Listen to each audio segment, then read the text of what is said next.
Yang pertama, definisi dan gambaran umum. Filsafat patristik Islam adalah periode awal ketika pemikiran Islam mulai bersentuhan dengan filsafat Yunani, Persia, dan juga pemikiran Kristen awal. Periode ini muncul pada abad ke-8 sampai ke-10 Masehi. Pada masa ini, para ulama mencoba menjelaskan ajaran Islam secara rasional dengan memakai metode logika. Yang kedua, konteks historis kemunculan. Periode ini berkembang pesat pada masa dinasti Abbasiyah ketika Bait al-Hikmah menjadi pusat penerjemahan ilmu pengetahuan. Banyak karya Plato, Aristoteles, dan ilmuwan Yunani diterjemahkan. Perkembangan ini membuat pemikir Islam mulai memakai filsafat untuk merespon pertanyaan-pertanyaan teologis, sosial, dan moral. Yang ketiga, penyebab munculnya filsafat patristik Islam. Ada 3 hal utama yang mendorong munculnya filsafat ini. Yang pertama, kebutuhan untuk membela ajaran Islam secara rasional. Yang kedua, munculnya perdebatan teologis seperti tentang sifat Tuhan, takdir, dan kehendak bebas. Yang ketiga, interaksi dengan budaya dan filsafat Yunani serta Kristen awal yang memberi pengaruh pada cara berpikir umat Islam. Yang keempat, karakteristik utama. Filsafat patristik mempunyai ciri khas yang teologis dan argumentatif. Para pemikirnya berusaha memadukan wahyu dengan akal.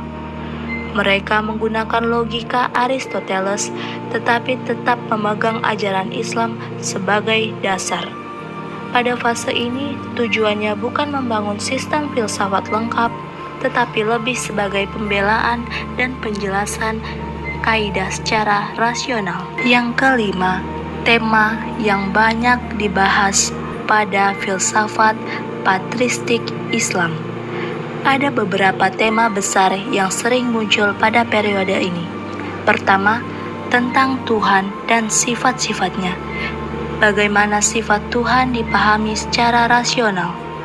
Yang kedua, tentang penciptaan alam. Apakah alam diciptakan dari ketiadaan atau melalui proses tertentu?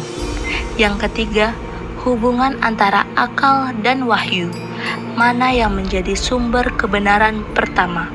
Yang keempat, perdebatan tentang kehendak bebas dan takdir Tuhan. Dan yang kelima, konsep keadilan Tuhan dan bagaimana tindakan Tuhan bisa dianggap adil. Yang keenam, tokoh penting dalam filsafat patristik Islam. Pada periode ini ada beberapa tokoh besar. Yang pertama adalah Al-Kindi, filosof Muslim pertama yang menjelaskan keselarasan antara akal dan wahyu.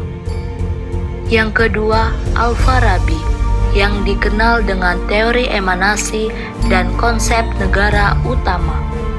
Lalu yang ketiga, Ikhwan Al-Safa, kelompok intelektual yang menulis ensiklopedia besar tentang ilmu pengetahuan dan filsafat.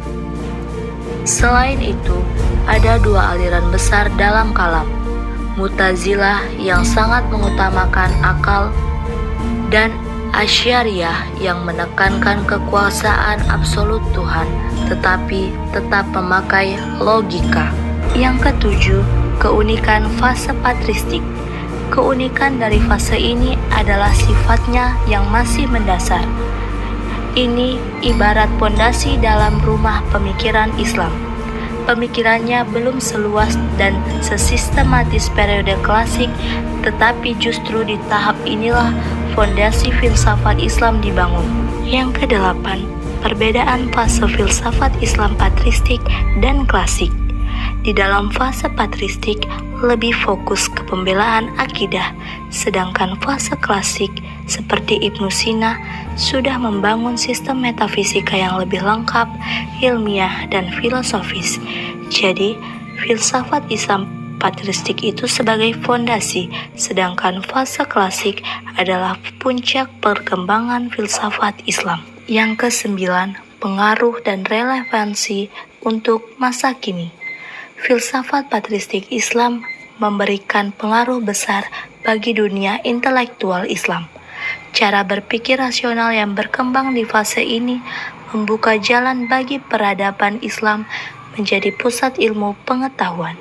Saat ini, pemikiran di fase patristik mengajarkan kita pentingnya menyeimbangkan akal dan agama, serta pentingnya dialog dengan budaya dan ilmu lain. Dengan demikian, filsafat patristik Islam adalah periode yang sangat penting dalam sejarah pemikiran Islam. Fase ini menjelaskan bagaimana Islam membangun dasar intelektualnya dengan menggabungkan wahyu, akal, dan ilmu pengetahuan.